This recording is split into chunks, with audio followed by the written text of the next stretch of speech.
welcome back to Recovery Demystified. My name's Early. I'll be your host. I have another interview episode with my friend Obsidian, and I was really excited to interview them.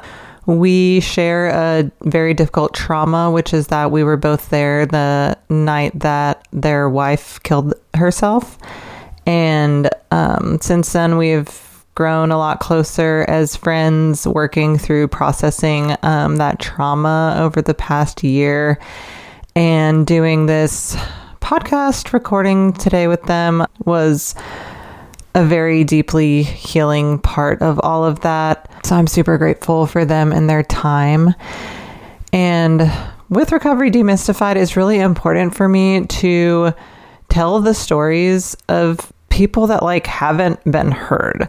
A lot of the stories that I hear through memoirs and through other addiction recovery podcasts are normal people, and it's not super relatable as it is to talk to my friends who are queer people and poor people living on the fringes of society, and I just don't see that representation very much. I also don't see a lot of representation of people who quit while they're still ahead. I feel like a lot of the stories I hear are well, then I was an alcoholic and now I'm completely abstinent or whatever. And there's just so much more complexity to everything. Some people do return to moderate use. Some people quit before it gets bad, and all of those people's stories are valid. And I just want to put them out into the world, especially the ones where people quit before it gets bad. And what Obsidian says in their story is they heard advice, I forget who they said it was from, that if it's still easy, then that's the time when you should quit. Because once it's hard, it's hard. So they took that advice to heart, and once they saw the writing was on the wall and started to notice some red flags, they were like, you know what, I'm done with the antics. And they quit while they were ahead. And I think that if we destigmatize talking about drug use and struggling with substances, that perhaps more people can quit while they're ahead, and then it won't get so bad that it feels impossible. I'm really glad that they came on, and yeah, I guess trigger warning that there's going to be some really frank discussions about their partner's suicide interspersed throughout the conversation. And if that is something that you're not ready to hear, then please take good care. And without further ado, here's my interview with Obsidian. Hello, Obsidian. How are you doing today? Oh, I'm pretty excited to be visiting. Heck yeah. Obsidian drove down from Kansas City to come hang out with some homies and record this podcast. So I'm very grateful for you for doing that, and happy you get to hang out with the homies. Will you start by introducing yourself to the audience? Let them know your pronouns and a little bit about yourself. Oh, God. Well, yeah, my name is Obsidian and I use they. But I feel like that's one of the smaller things about me. I am a musician and a widow, and I have a dog whom I adore and love explaining things to her. Yeah, okay. I don't know. There's a couple things. Very good. A musician with a cute dog. Is your dog your therapy animal? I would say so. I mean, she definitely is really helpful for several different things. One of them is she helps reality check perceiving things. I have some friends who perceive, sounds or see people or whatever, and they can look at her to see if she's also perceiving them. And it's been really helpful. So that's been cool. Yes. What a sweet doggy. All right. So let's get into it. What we're here for today. Let's talk about your story with addiction and recovery. First, what was it like being a kid? And then what are some of your earlier exposures to alcohol or drugs? When did it kind of get bad? And how did things go from there? And then how did you find recovery? Just start wherever you'd like. Cool. Well, I grew up with both my parents married and a sibling.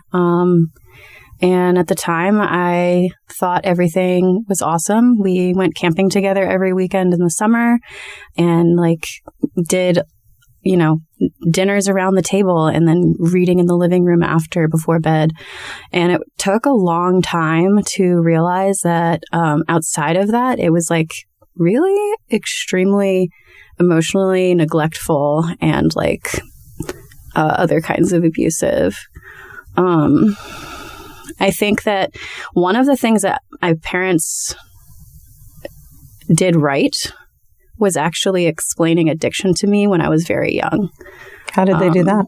One of my first memories was my dad just kind of being like, oh yeah, some people do drugs. They kind of change how you're experiencing things. And there's a lot of people who struggle with it in different ways. And there's a lot of people who judge other people or tell lies about them and are mean about them. But they're whole people who do this thing, and that's just a part of who they are. And I took that to heart as a kid. And so that was a lot of kind of what was my formative understanding of what addiction is or what an addict is. And was there addiction in your family? Like, what was his motivation for explaining that? Yeah, so I didn't know this at the time, but my godfathers, and sometimes my dad too, in retrospect, were often using meth. And I was only around them like every once in a while, and it wasn't really like on my radar at all. But in retrospect, I kind of connected the dots and was like, oh, that's why, like, oh, they're going in the other room for a minute was kind of happening. Mm-hmm. And so it was interesting to me to realize that like I had these conversations about like, oh yeah, people who use drugs are entire people that are complicated and nuanced and whole. And yet it wasn't like presented to me directly that I was around people using drugs. Wow. My grandparents both were like in a really, really extreme accidents that caused them like severe chronic pain. And so both of them like smoked weed constantly. And so I was around that a lot, which, is a pretty mild thing. But the attitude of it, of like, here's a substance and it's just kind of like part of the day, was something that was formative as a kid. I have a memory when I was like, I don't know, 3 or 4 maybe, where my Upa was like, oh, yeah, come hang out. And at some point he was rolling a joint and I was like, what are you doing? What's that? And he was like, oh, this is some weed and we don't tell people at school about this, because at the time it wasn't legal yet. And so I was just kind of like, oh, okay, cool. And then, yeah, my parents, I think, drank like kind of a regular amount, but I also am not sure about that because your perspective when you're a kid is really skewed. I think like if anything, they were like highly functional. I think like when I was pretty young, my dad would kind of pride himself on like asking me to go grab him a beer, and then I would do it. And I don't know why, it was sort of like a party trick for him to be like, oh, watch this. And like, he'd ask me to yeah, whatever. So there was one time where I brought it to him open and he noticed that I had drank some and he kind of was just like, don't do that. Uh-huh. But at the same time, it was not frowned upon to like have sips of wine at dinner or whatever. So it's something that like as a kid, I was allowed to drink if my parents were there. But then, yeah, the one time that I was like, did it in secret and he noticed, he was like, yeah, don't do that. How old were you when that happened? I must have been like 7. Do you remember, did you drink enough to get any head change? Do you remember how it made you feel to sneak that? No. The first time that I remember being drunk, I was 12 and it was at a New Year's party with my family. And yeah, I when I retold the story, I was like, yeah. And then Dad said I could have a glass of champagne. And then, my aunt said it was okay. And then I was like, I don't think y'all realized like how that I was like drinking that much. And I didn't understand that it was going to make me feel different. because it had never happened before. But I remember standing up when I was trying to go to bed and being like, whoa, the walls are moving. This is crazy. And I remember like leaning against the wall to walk to the spare bedroom that I was staying in. Very interesting. It's not often that we hear the experience of people's parents explaining to them anything about addiction at all. So I find that very curious. And then also interesting that addiction was explained to you as a concept, but maybe not in addition to the concept of substances making you fucked up. Yeah, I feel like it was mentioned, but until you experience that, you don't really understand the context of what that means. Yeah, that makes sense. That first time of feeling drunk, do you remember what it felt like? I know for some people it's like, where has this been all my life? And then for other people, it's sort of a bit less noteworthy. Yeah, I just thought it was weird that I was having trouble finding the wall. I was half asleep. We had been watching a movie and my dad woke me up to be like, why don't you go lay in the bed? So this was like 20-second me half asleep being like, this is weird, and then going to sleep. I'm also interested. You said that things while you were a kid seemed to be really good with the camping and the parents being around and all of that. And then later in life, you realized perhaps that there is emotional neglect. How did you discover that? God. Well, my parents went through a divorce that kind of started around when I was 14. And wasn't finalized until I was almost 17. And that period of time was so fraught in my house. And there was a lot of, like, my mom screaming at me. There was, like, I don't know, because, like, now that I'm thinking about it, when I look back on it, it's like it didn't start there. That's just sort of when I became aware of, like, wait, this isn't right. I think about one of the camping trips when I was younger and my mom like bullying me as if like she was like another kid was the attitude of it. Like, I don't know. We were like, me and the other kids that were on the trip were like collecting things. We were like walking around the campground and my mom like found a cool thing and was kind of like, I don't know how to explain it, because when I say that she was like, oh, finders keepers about it, it doesn't seem that bad, but she like kind of laid into me about it. And she, I don't know, she would tease me a lot. And just like it was ultimately really verbally abusive.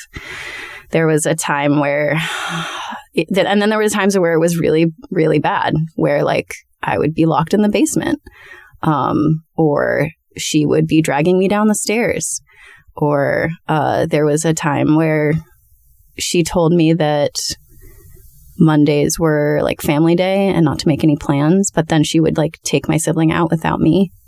I feel like it can really be summed up by the fact that when I was growing up, our nicknames, me and my sibling, was Puppy and Trouble. And you were Trouble? Oh, yeah. Yeah, and it makes sense to me what you were saying. Sometimes it's not exactly about sometimes it is about what's happening, but more often it's about how it makes us feel what's happening. So when your mom was teasing you, it might not be exactly what she said that was the problem, but her intentions and how it made you feel. Yeah, well, the context of it is that, like, I knew that she spent a lot of time putting me down and questioning me. And, like, you know, when the divorce happened, she gave custody to my dad eventually. And so there was this kind of moment of like, okay, I'm coming to your house for the last time. And then I'm going to go live with my dad. And we're moving across the country. And kind of in this panic, when I was bringing the last box down, she was like, you know, the divorce is your fault, but I forgive you because you're too stupid to understand that. Really? She said that? Yeah. I'm so sorry. Did your sibling also move in with your dad, or did your sibling stay with your mother? Yeah, we stayed together. Yeah. Yeah. Yeah. And in contrast, my siblings' treatment was like golden child, which troubled them deeply as well, because even though they were being treated well in a sense, they were still being like emotionally neglected in other ways and also being subject to watching me getting like just shit on all the time. Wow. So how did that inform your experience as a teenager? I was a straight A student. I was in honors and AP classes. And I also like snuck out a lot to go sit in the woods. And my other friends would be like drinking or doing Molly, and I never partook, or like they'd be smoking weed and I just didn't. And I think I had this like, oh no, I can't do those things because I need to be like overly present. Like being disconnected felt like too vulnerable or too scary, or like if I'm not in control, then I'm not aware of what's going. Like I was just like on high alert all the time, and I didn't want. Like I know some people find that like a break from that through substances is appealing, but for me, it wasn't really cognitive. But I think that there was part of me that was just felt the pressure of having to be super responsible, and like because of that, didn't allow myself to have a break. That makes sense. It's like if someone's emotionally abusing you and telling you that you are trouble, perhaps like one reaction to that is like, actually, I am going to get straight A's and be in AP classes and actually not touch drugs or alcohol because I need to maybe prove that I'm not trouble. Was that a part of it at all? I don't know, maybe. Or maybe part of it was just like knowing that I needed to take care of myself. Because maybe your parents weren't? Yeah, they weren't. Yeah. So what happened after that? What happened after you graduated high school and left the house? Oh, well, I left the house because my dad said to me that it would be more convenient for him if he didn't have to take care of me. And I asked him if he wanted to take it back, and he crossed his arms and like a child was just kind of like, nah. Like he didn't say anything, but he just sort of looked at me like, no. And so I went to go stay with a friend and didn't come back. And I thought that he might text me or call to see if I was okay or where I was or apologize. And 3 months went by. And I was like, hey, should we like have lunch or something? And thus began that was like, I don't know, maybe I was 18 or 19. And I'm 32 now. And our relationship has not been fixed by any means. Like every once in a while, I would try to talk with him, or like have a heart-to-heart. Never went anywhere. So that was the start of me moving out. Oh my goodness. Is it the same way with your mother now too? Yeah. So actually, when the divorce happened when I was 16, I thought that she might try to keep up with us. I had no interest in talking to her because she had just gotten so verbally abusive and physically abusive while the divorce was happening. And then, she said that thing about how it was my fault. And I was just kind of like, okay, fuck you. I don't have any interest in trying to maintain a relationship with you. And she didn't either, apparently. 7 years later, when I was in my early 20s, I did reach out to her because I was dating somebody who was in their first year of being diagnosed with cancer, and they're fine now. But at the time, it was really touch and go of like figuring out if they would be responsive to chemo. And there was this period of time where they were in the hospital for weeks on end, and it was not looking good. And also, like, it was around Thanksgiving, and I asked my dad, growing up, my family had always been so close. So I texted my dad being like, what are we doing for Thanksgiving? And he never responded. And I texted him like, hey, things aren't looking good in the hospital with my partner. He didn't respond to that either. And then I got accepted to school after being out of high school for however many years. And, I did a 2-year, but then after that, I took like 5 years. I just didn't think I was going to go to school. But then I decided to and got in, and I texted him that I had gotten in. He didn't respond to that either. And so then I was like, I want my mom. And so I called her, and she had the same phone number. And we spent weeks of me just being like, here's all the things that you did that impacted me really negatively. And she just like genuinely listened. So it was like 7 years of pure silence, not a word, not awkward, anything, just nothing at all. And then weeks of her genuinely being like, damn, I'm so sorry I didn't have better tools to like handle these things better. And that this is how it affected you. And then we had like a pretty good relationship for several years. And then when I moved out into the holler, when we had that structure fire. And so she was like, oh, is there anything I can do to help? And I was like, well, if you want to throw down for materials, that would be cool. And she was so offended and then started going in on about like how I'm always in crisis because I hang out with the wrong kind of people. And she basically was kind of implying like poor people who maybe use drugs and are maybe trans.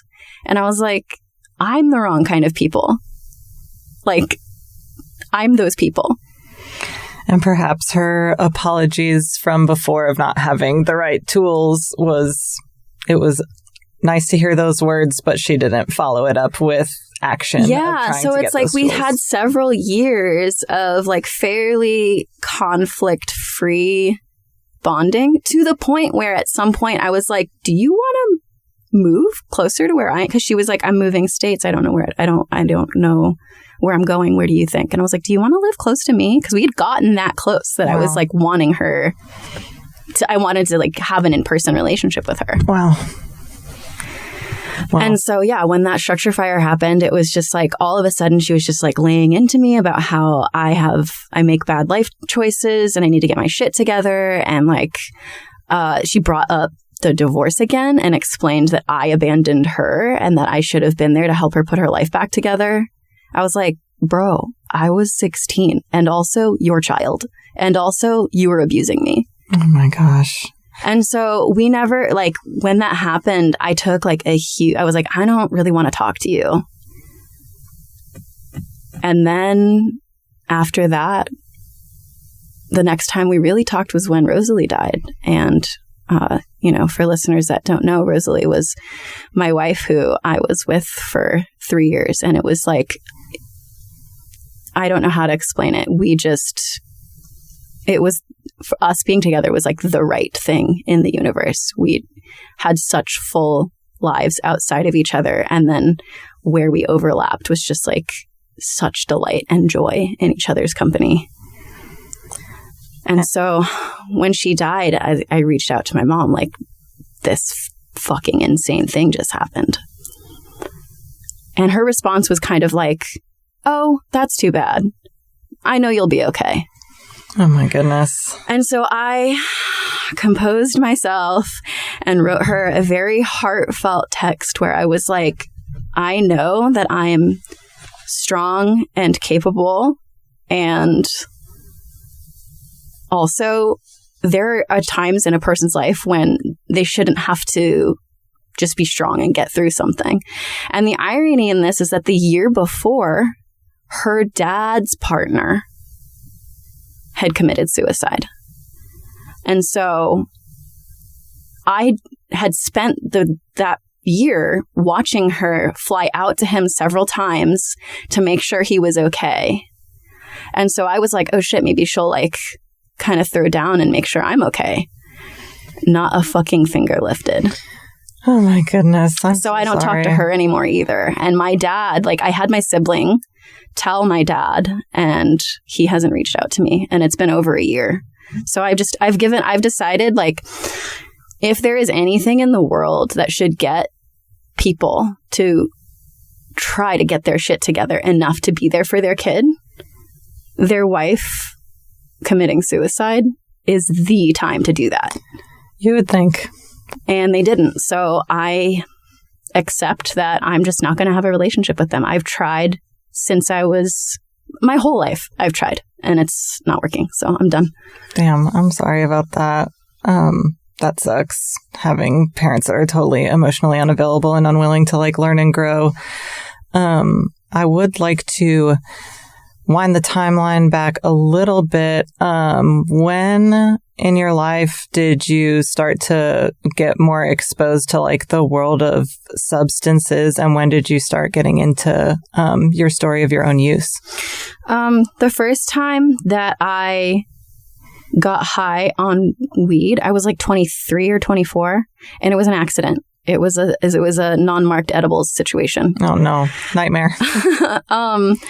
Which was interesting because my entire childhood, I grew up around people smoking weed and it being super normalized, and like, I was around it constantly. You'd think that when my friends were smoking weed in the woods, I would have been like, oh yeah, this is just the thing we do. And I did not until it was an accident. And then after that, like a year later or something, I smoked weed with a pothead friend of mine and was like, I want to do it on purpose so that it's like my decision or something.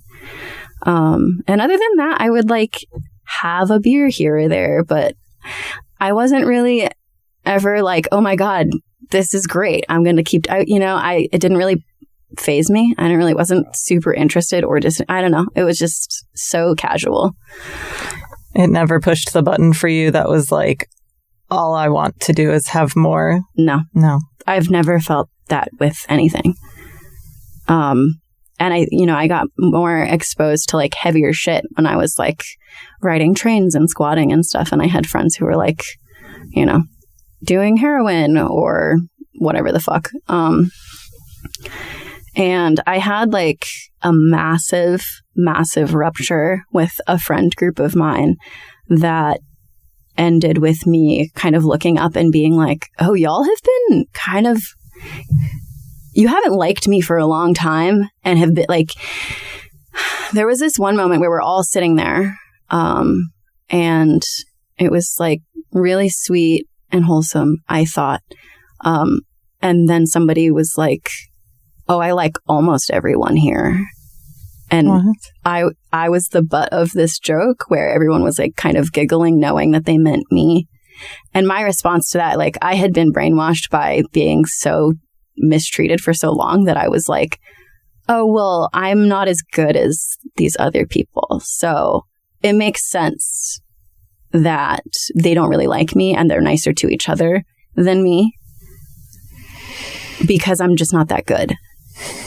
I'm so sorry that it got to that point. It's giving me chest pain just like thinking about that. It makes me feel like those people are 8-year-olds. Yeah, well, it kind of started with this abusive friendship I had.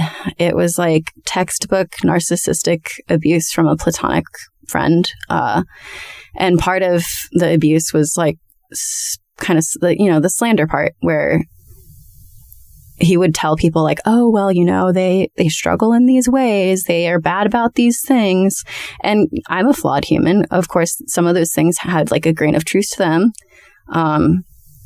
But a lot of it was just things that was made up. But because we were so close, people like took their word as valuable feedback on who I was as a person. And it just caught like wildfire to the point where people who I didn't even know, like one time I was in a introduction circle. I was like, oh, I'm Obsidian. And somebody responded, never heard of them before in my life. Oh, I know who the fuck you are. Oh my. And I was just like, okay. And that's part of why I moved to the Holler, because I was just like, I am not going to grow and heal as a person if I am constantly hypervigilant about running into someone who's heard something and is going to treat me like shit for it. Yeah, that will make anyone paranoid. And so after I finally was like, oh my God, I got to get out of here, and kind of broke ties with that friend group, is when I met Rosalie. And it was like, oh my God, light at the end of the tunnel. It was crazy. I actually had a dream before we met of riding trains with her. And in the dream, it was like, oh, this is a made up person that my brain is making up. And then when I met her, it didn't click. But months later, we rode our first train together after squatting in NOLA. And I looked over at her and I was like, holy fuck, this is my dream. I've dreamt you before. And I told her, I was like, dude, I've dreamt this before. I've dreamt about riding a train with you specifically. Like, I remember the features. I remember these tattoos from my dream. Like, it kind of, you forget your dream and someone mentions something and you're like, oh shit, my dream had something about that. And it was kind of like that, but with looking over at her. And she smoked crack. And so I was like, oh, I want to try that. And side note, backtracking a little, because I had never had that button pushed of like, oh my God, I'm fiending about shit. I was always like, well, I want to try things just like as an experience and like find out what that's like. Mm-hmm. And did you have a thought at all that like, since you never had that itch or whatever, did you have a thought that like potentially you're like immune to getting hooked or something? Yes and no. I don't think I'm immune. But I do think that, I don't know, I come from a family of addicts. My sibling has struggled with addiction. And like, so I don't think that I'm immune, but I also know that there's something different about the way that it hits me because it didn't push that button. Mm-hmm. Yeah, I mean, our brains are all like a little different from each other's physiologically. Like, I don't get high from opiates. I just get dizzy and sleepy. And other people feels like the first time they've ever received a warm hug. So, yeah, all of our brains are just physiologically a bit different. When I was in high school with my best friend, I was like, oh, maybe when we're a bit older, like we can kind of experiment with drugs together. Like, I want it to be in this like intentional kind of safe way. And so up until that point, I basically just never ran into a person or situation that felt safe enough for me to be like, hey, I want to try that. Mm-hmm. And I think that's honestly probably a lot of what kept me from trying shit in high school, even though I was around weed and Molly constantly. Just not feeling safe. Just like not wanting to do it in a group, not wanting to do it without like a point person who knew that I was like not sure how I was going to react or whatever. And so, yeah, whenever Rosalie was like, oh, yeah, this is a thing I do, I was like, well, I want to try that. And I think, there was at some point, there was a person who was like, not necessarily referencing the fact that I started smoking crack, but just in general was like, I can't imagine the violence that she's brought to you or whatever, just kind of shitting on her as a person. And this was that abusive friend. And I think the irony there is that what had happened to me from his abuse and the bullying that came after that is more so what led me to a place of like kind of flailing. But yeah, so I've like, we started smoking crack together and it would be like, oh, let's do a cute like crack night here and there. And we would just like chat and listen to music and show each other playlists. And it was like part of getting to know each other. And we'd like, climb the water tower and tell each other stories. And it was really sweet. And like a lot of the rhythm of our relationship was that we spent about as much time apart as we did together, because we often would go on separate traveling trips. Like she'd go ride trains with her friends, or I'd go on a road trip to visit somewhere or whatever. And so we would spend months apart. And I didn't smoke crack when I wasn't with her. It was kind of like, I do this with you, but that was not how it was for her.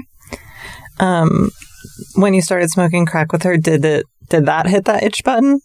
Or not then No, either? I mean, it was like, oh, this is fun, but it wasn't like, I fucking need more. And did you ever have cravings for it when you were away from her? Did you ever think about it? Not really. I mean, almost as much as you'd be like, ooh, I want ice cream or something. And you're just like, that's nice. Maybe I'll get some, maybe I won't. But I didn't care to do it without her, so... So how did things change from there? You said you were separate and traveling and then smoking crack when y'all were together. What happened next? We decided to move to Arkansas together.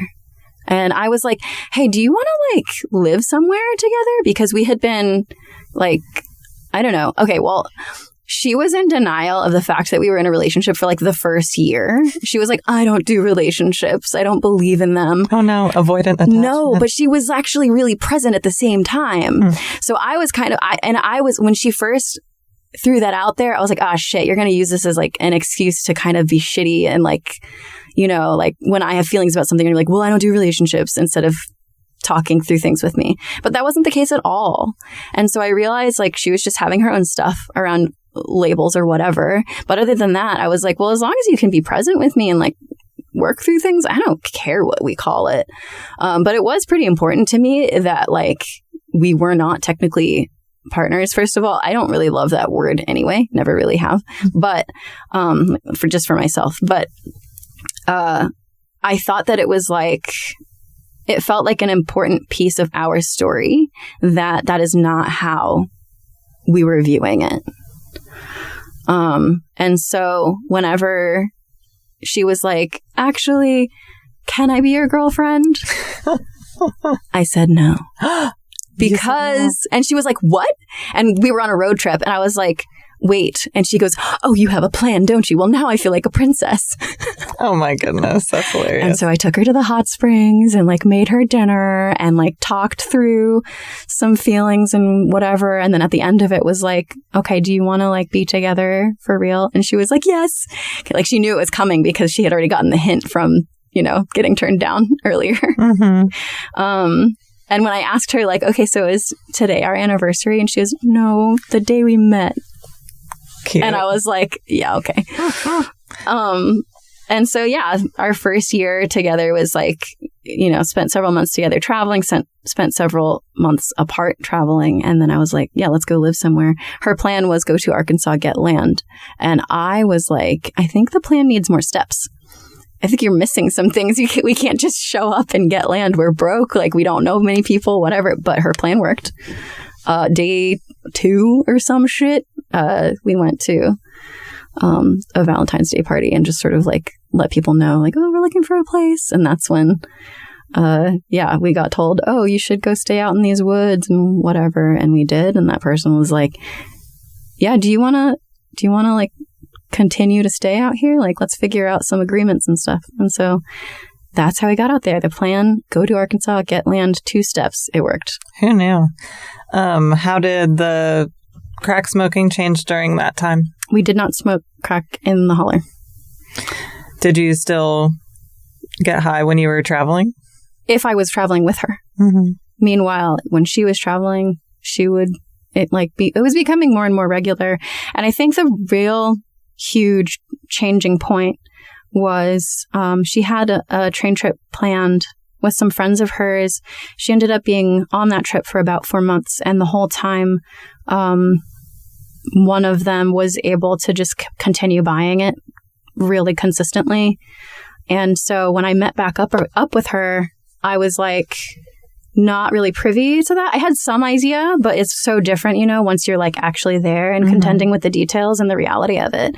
I was like, oh shit, your brain is different. Like you're like, she got to the point where she's like, I need to go fucking get more. She was strung out.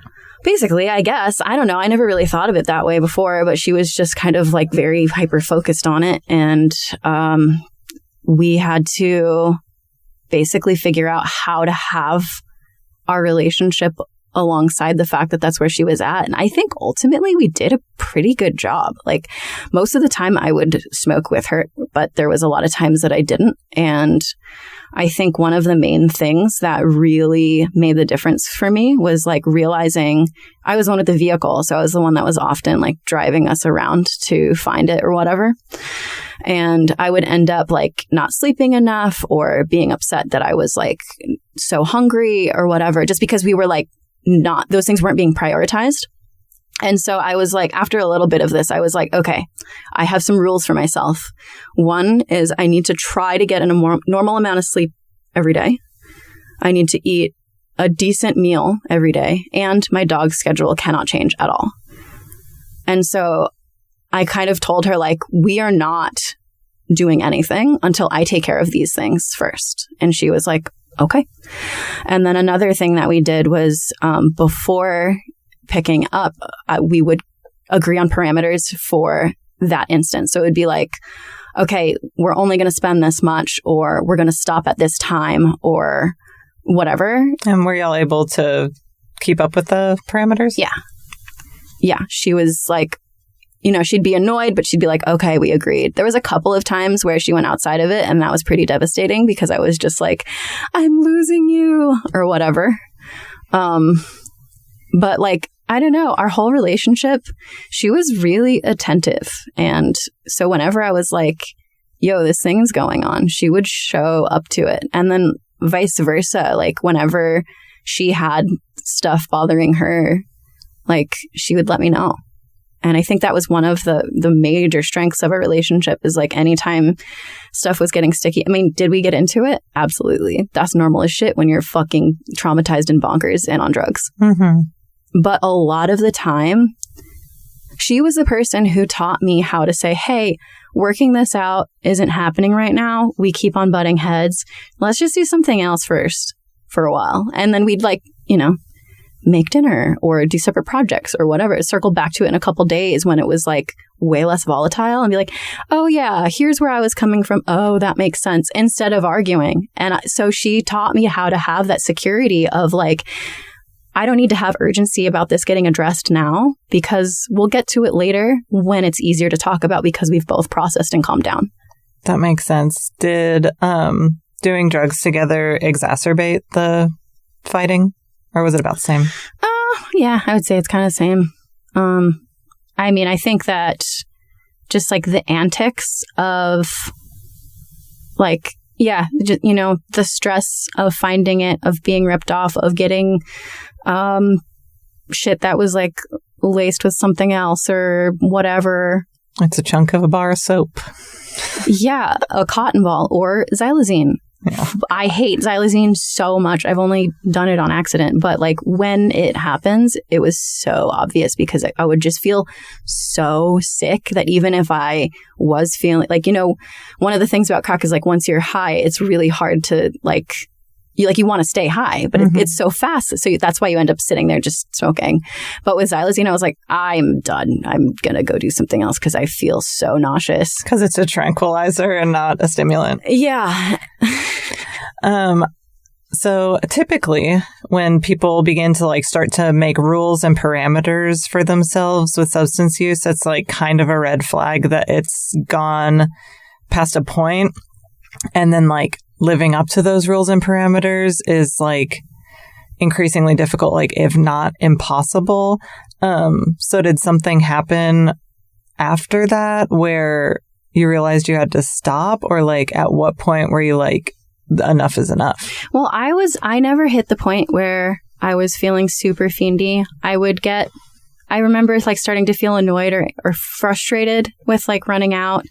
But I just sort of told myself, like, it makes sense that you feel this way. It doesn't mean you need to get more. There will be more next time you want to do it. You're fine. And, you know, I just, that's how I got through that. And when I saw that change for Rosalie, where she was no longer able to do that, I think because she had been doing it so consistently and so much for months on end, she got really fiendy. And I was like, oh, okay, I know I'm not immune. This could change for me too. And so when I started noticing like feeling frustrated more often, I still wouldn't have described it as fiendy, but like at some point, April Hartman from Ipsos State was talking about her own recovery experience. And she said something about how when it's still easy to stop, that's when it's a good time to stop. And when it's no longer fun, that's a good time to stop.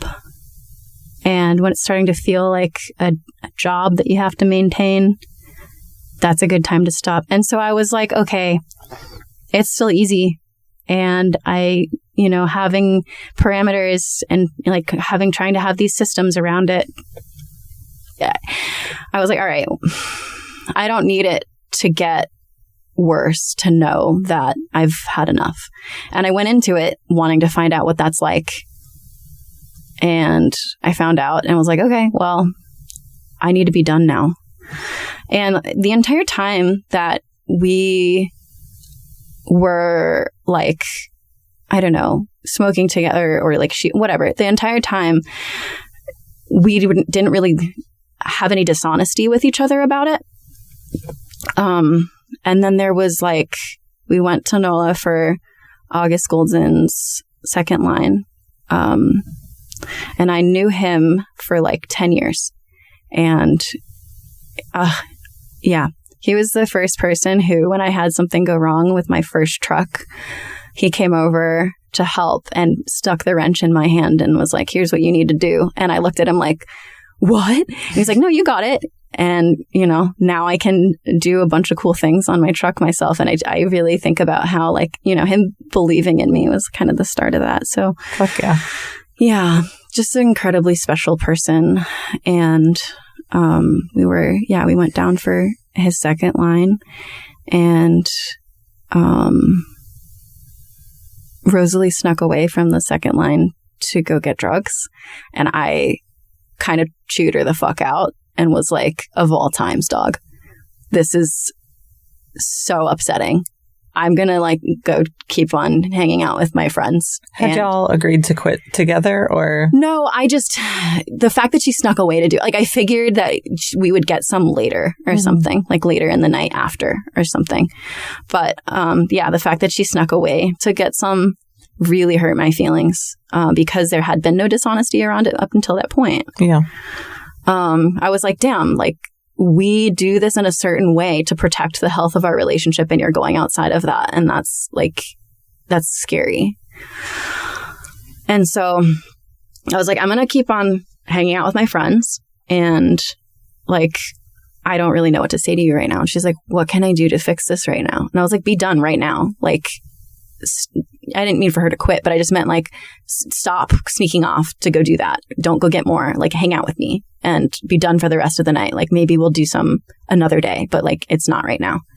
And she was like, okay. And I was like, oh, cool. Because it felt like previous times when we had set parameters of like, nope, this is the line. And I had seen her be like, okay, cool. We've hit the line. Done now. Before. So I was like, oh, great. I'm glad. It wasn't like a super surprise, but also things had been different. So I wasn't sure. And then, so we kept hanging out and then like went back to where we were staying and she looked at me and I was like, you have more, don't you? And she was like, yeah. And you didn't want me to smoke anymore. So I didn't. But like now it's here. And I was like, oh, fuck. Okay, well, whatever. And so we smoked it together while making dinner. And then at some point she was like, hey, can I get your keys to go grab something from the truck? And I was like, suspicious. No. Suspicious. What do you need from the truck? And she's like, I need my phone charger. My phone's like on 4%. And I was just like, what else are you doing? And she's like, well, maybe I'll go grab a beer from the corner store to like, you know, come down with, which was super typical. Mm-hmm. And I was like, why don't you go to the store first? And when you get back, we can go to my truck together. And she was like, okay, and then didn't come back. Ruh-roh. And so I was hanging out with a friend who was like, should we go look for her? And I was like, nah, she's good. And they were like, well, are you okay? Like, are you sure you don't want to like go see what's up? And I was like, no, I haven't seen you in forever. I want to catch up with you. And that was like such a win for me because in the past I would have been so wrapped up in like, no, we need to find her. I can't focus on anything else. Like I'm just fixated. And I was able to just be like, well, I'm disappointed and hurt and mad.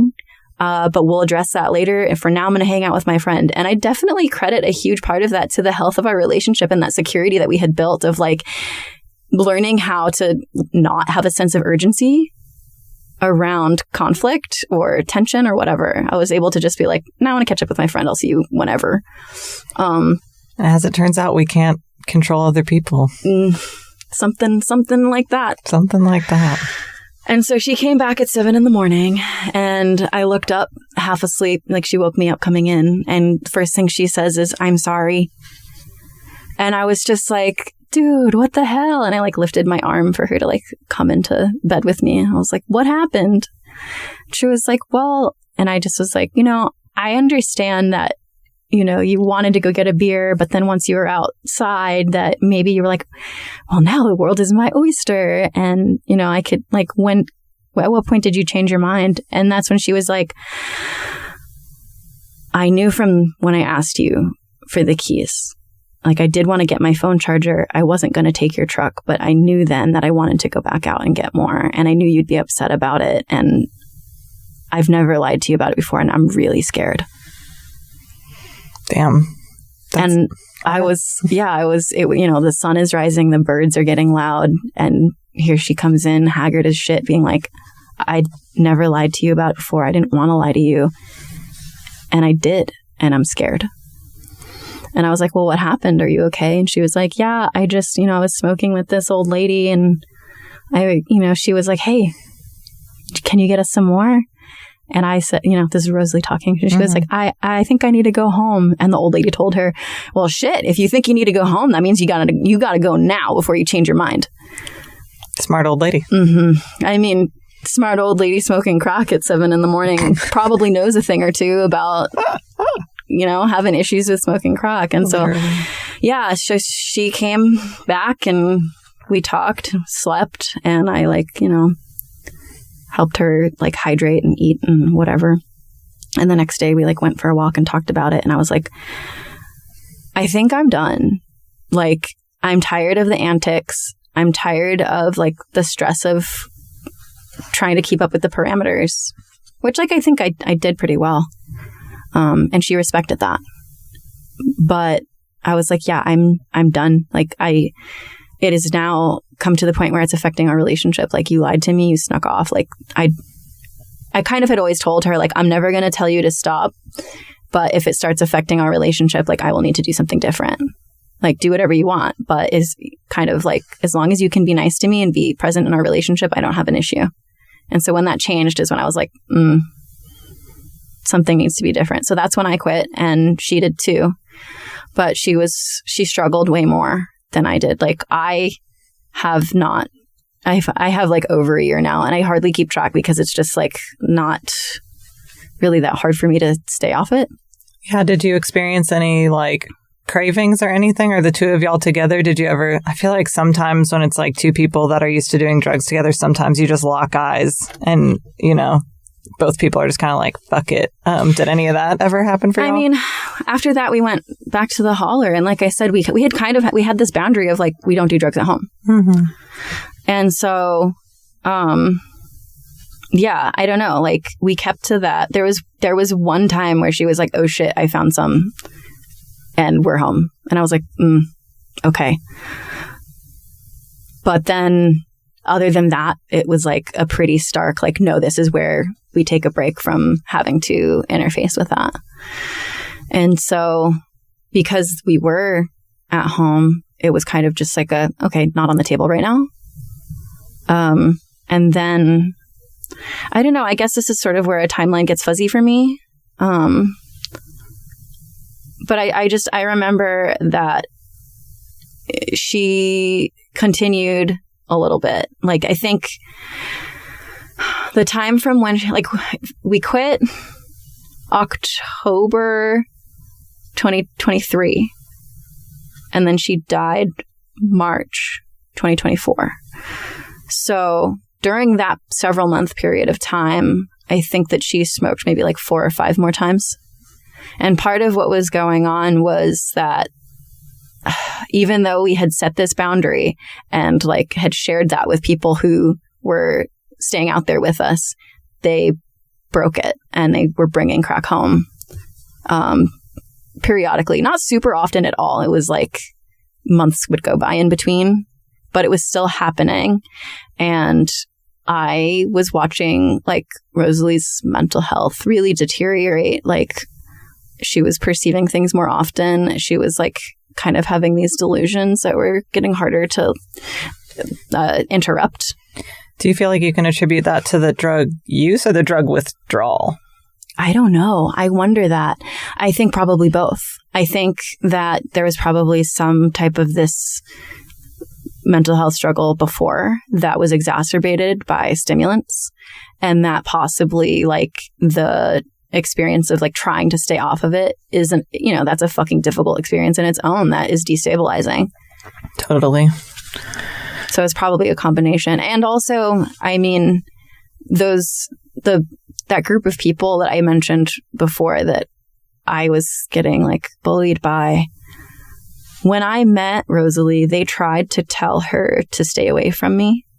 They tried to warn her about me. Mm-hmm. And she was like, I'm going to make my own decision. And they told me the same thing. They were told me she said all these horrible things about you and you should just never talk to her again. And I was like, I don't trust any of you. Wow, some real rabble-rousers. I'm going to ask her about it. And so I did, and whatever, we ended up being together until she died. So that is that. But part of, I was like, oh, this is so tragic.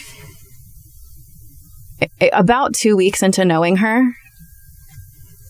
I was aware that there was sort of this like jealousy thing happening where she was like the cool new person.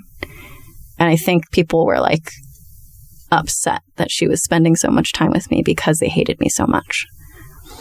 And I was, 2 weeks in, I was like, damn, they hate me so much that they are going to drag her into the bullying. And I can handle it. But I think that it's going to be part of what is going to make her eventually kill herself. Because I knew how intense the abuse was. And so that's part of why I was like, okay, let's go to the holler. Like, I don't want to be around these people. And so when they started spreading rumors about her too, and that isolated her as hell. And then she was smoking crack really consistently for several months. And she came home like not the same. Damn. Something I'm curious about, I know that she also drank quite a bit. Did that ever spark an interest in you to start drinking more? Like, no, especially when you were like coming off of drugs, were you ever just like, well, something else has to kind of fill that void. Maybe I'll like have a beer, or like, what was your experience having a partner that also drank a lot? I don't give a shit about alcohol. Like, I'll drink it here or there, but like, I don't really care. I never felt the need to have another substance to come down with. When I was smoking crack with a group of people and, the end would come where everybody's like, all right, let's get our cigarettes and our beer now and like be uncomfortable for a while. They'd be like, hey, Obsidian, do you want a beer? You need a cigarette? I've never smoked a cigarette in my life. And I'd be like, no, I don't really want a beer. And they'd be like, really? And I'm like, just crack for me. Or, the next morning they'd be like, you want some coffee? I'm like, no, just the crack for me. I'm not... For whatever reason, I don't think this makes me like necessarily like, I don't know, different from other people at the core. But for whatever reason, even though I do come from a family that was like around, like there was meth and there was weed and there was like, I don't know, painkillers and alcohol. I never really, it never really hit that way for me. Yeah, I mean... Props to your brain chemistry. I know. I think that's I'm not a better person. I just fucking lucked out somehow. Yeah. That's what I was saying about with me with opiates. It's like, I've tried them. I really wanted it to work, but it just makes me dizzy and itchy and kind of bored and it doesn't do the thing that it does for other people. So it's kind of impossible I don't want any more. You know what I mean? Yeah. So that makes sense to me. I'm also curious how...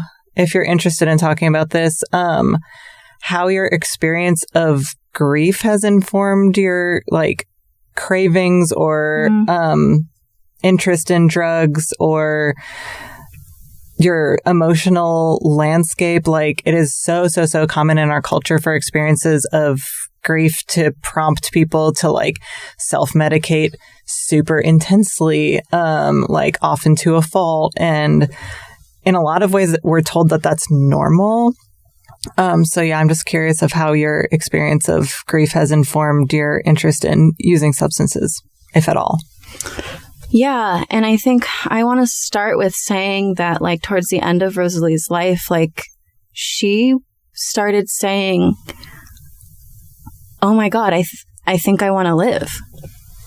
Like she was getting better. Like even after all that, like she really was like starting to connect with things in a different way and wanted to figure it out and was just struggling too. Yeah. And when she died, it was completely impulsive. And for that reason, I mean, I think it'd be a shock no matter what, but because it was so impulsive, it was just like, I don't know, like when it happened, I was just like numb I was overwhelmed, but I was numb. And I was cognitively aware that I was like, I'm not going to be able to connect to being upset about this today. And so, yeah, when they took her body away, I was like, yeah, Cody came over and was like, I'm so sorry. What do you need? And I was like, I need to eat something. And I just very, very kicked into this like super high drive of like, if I don't do everything in my power to take care of myself, absolutely and completely, I'm going to lose my mind. And so I like kind of made an agreement with myself at that point, like, I'm not going to use this as an excuse to like fuck around and find out with like trying to do substances more. Like I've never felt it hit that button for me before. I don't want to be naive and test it. And I thought like, oh, well, maybe like with some of her friends who still smoke crack, like I could ceremoniously like do a thing with them and get high for like one more time or in our honor. And I decided like, it's not worth it. It's not worth it to find out. Like, I was like, well, what if the next time I do it is the time that makes me like lose control, or is the time that makes me decide like, oh, fuck it, whatever, I'll just keep doing this, when I knew that that's not what I wanted. And part of this is like, oh my God, whenever we were kind of in the height of the chaos of it, and this was like before I figured out those parameters. So like there was this moment where I realized how much more intense it had gotten before I figured out those parameters. So there was this period of time where it was just like so chaotic. And we had gone camping in the woods outside of Little Rock, and in the morning she like demanded that I drive her back to Little Rock to get more. And I was like, no, the agreement was we're going home now. And she had gotten so little sleep that she kept on like, while she was in the middle of things, like falling asleep. And I was in this position where I was like trying to tell her no. And it was also like 100 degrees. And so we're yelling at each other in the woods, and it's like hot, and we have like, you know, we need to go get water, we need to go get food. And she's like, no, take me back to get more. Or I'm going to walk. Damn. And so part of me was like, well, shit, should I make her piss on her own electric fence or whatever and like just go home? And then I was like, I can't do that to my friend. Like, she needs me in a way. And I think that it wouldn't have necessarily like changed anything. And so I just was like, okay, well, I'm not fucking happy about it, but I guess I'll take you back. And I had to keep on waking her up to like hit up her plug because she couldn't stay awake. But I knew that if I started driving home and she woke up realizing that I didn't take her back, that it would like be this whole other conflict. And I was like, okay, neither option are great. Anyway, whatever. I decided to take her back. And then on the way home, I was like, oh my God, I have therapy in half an hour. And so I pulled over at the, like, you know, little rest stop or whatever, and parked the truck in the shade, rolled down all the windows because she was asleep. And I just was like talking to my therapist about like, dude, this is getting insane. And I had been thinking about signing up for classes about counseling, like learning how to be a counselor, like a, you know, whatever, life coach, whatever the fuck. And I was like, I don't know if I can, like, in good faith, follow through with signing up for those classes if this is how chaotic things are. And then I made the decision that I didn't want to make my life decisions based on what was going on with her. Yeah. And so I was just like, I'm going to sign up for these classes. I'm going to be at home to do them. I really want you to stay home and take a break and spend time with me while I'm doing school. And she agreed. And so, yeah, that was when like the other people were bringing it home once in a while. And I finished classes the week after she died. Oh my gosh. Bless your therapist for being there for you through all of that. Oh my God. My therapist is a fucking angel and brilliant and so good at her job. I know that I've credited so much of like my growth to the health of my relationship with Rosalie, but I credit so much of the health of my relationship with Rosalie to like my therapist helping me through my stuff. And her support through that time was unwavering. But also the thing about being in classes to learn to be a counselor is that several other mental health professionals were like, we'll give you as many free sessions as you need. And so that first week, I just had like so many sessions with people. And it was really like that aspect of the triage was like so important. And yeah, so I proceeded to just kind of like enter this space of, I have to be really serious about taking care of myself well in order to be able to survive this. I'm glad that you had that as your thought. That's super self-protective, and that's like a wonderful mechanism of your brain, like doing its best to survive. And I'm really grateful for you that you had that, because it can so easily go the other way in deep grief. And I've experienced it where it's like, if you're used to a substance helping you like numb out or escape or connect with people or whatever it is, that sometimes in those moments of deep grief, it can seem like it's the only option, or it's the only answer. And then a lot of times folks get much deeper into using, much worse into the depression, and the grief doesn't process. Yeah. And I was afraid of not processing it. I was afraid of what will happen to me if I don't process this. And I also I am so, so grateful that I, for whatever reason, have not felt fiendy about a substance.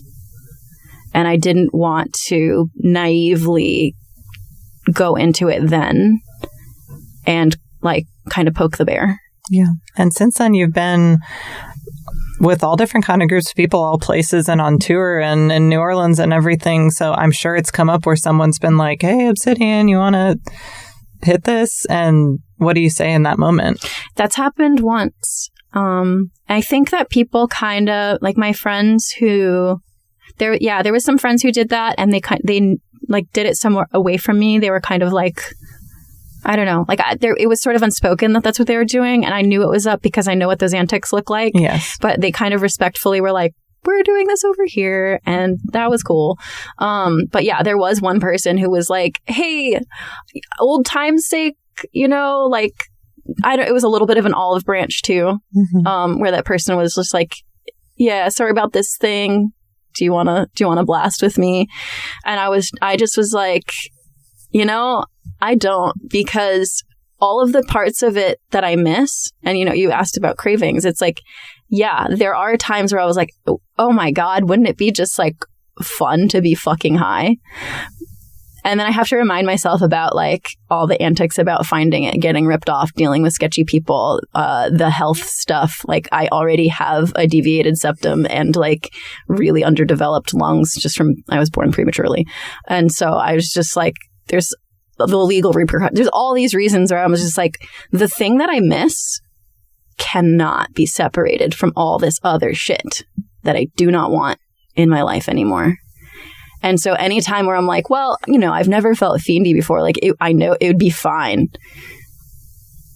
And I have to tell myself, but you don't want any of that other shit. It just isn't worth it.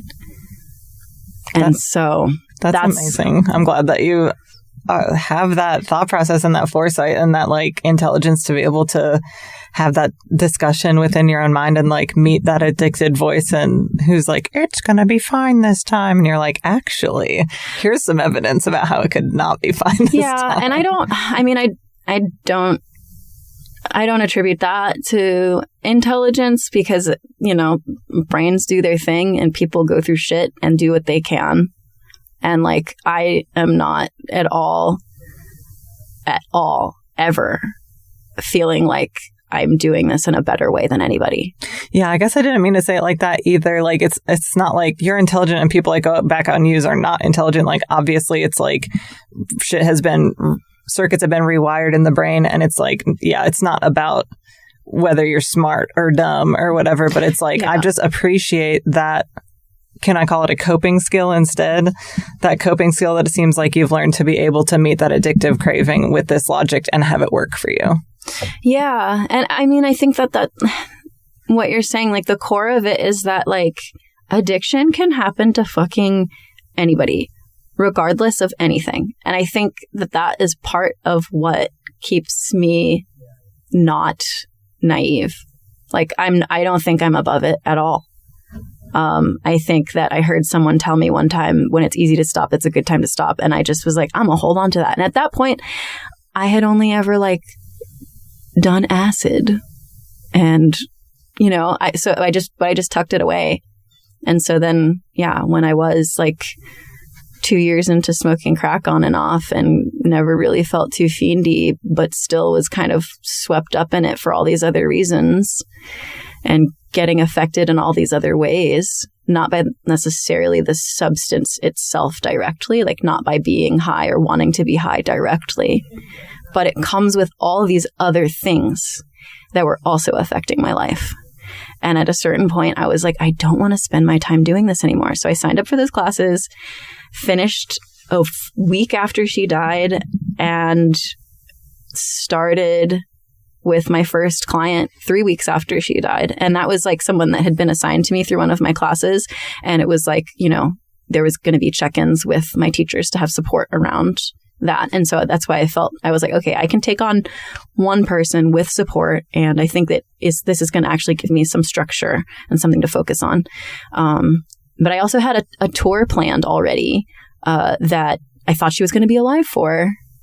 And that happened 1 month after she died. So 1 month after she died, I went on tour and was like, okay, everyone, this insane thing just happened to me and I don't know what to do about it except go on tour. And I've been on 2 more tours since then. And that's kind of just what it's been like each time, where I'm like, yeah, especially this most recent one, I went on tour because her the first birthday since she died happened, and her death day is like a week after that. So I took that period of time off from counseling and went on tour with some of our mutual really close friends. It was so fucking sweet and meaningful and just like, I don't know, it was like everything my heart wanted. I just was like, I don't know how I'm going to react to these anniversaries. I just want to be with her closest friends. Yeah, and that makes sense. To feel held. Yeah. And so, yeah, I went with her really close friends that I'm also close to. I know there's a lot of people that are really close to her that I don't know as well, or I'm not close to, or whatever. But yeah, the people that like are mutual close friends is who I went with. And yeah, I feel like counseling is one of the things that helped me through. It gave me the structure that I needed to stay committed to, I don't want to do crack anymore. And it also gave me a lot of the structure that I needed and security that I needed in my grief. Because the 3 years that I spent with her, we were so fucking broke. I'd get stressed out if we were running out of toothpaste. Like one time we almost got in an argument in the Dollar General because we were trying to figure out the protein for a week, like the protein for the week, like upcoming or whatever. Mm-hmm. And we were arguing over we should get a can of chicken or a pack of hot dogs. And like I started like tearing up because I was just like, if you get the can of chicken, it's going to be gone in like a day or two. Like the hot dogs, we can at least like have a hot dog a day for like a few days. And she held my shoulders and was like, we're not arguing about food. We're going to get both and we're going to figure it out and it's going to be okay. And I was like, all right. And she just had this like beautiful thing where she really believed like we're going to figure out how to get our needs met, even if we're broke as shit. And it changed my relationship with like scarcity around money. But that's how fucking broke I was for that whole time. And so yeah, getting into counseling, I wasn't really sure if it was going to go anywhere or do anything. But yeah, the last couple of months, I've been making like enough money that I'm running out of toothpaste right now, and I'm not stressed out about it.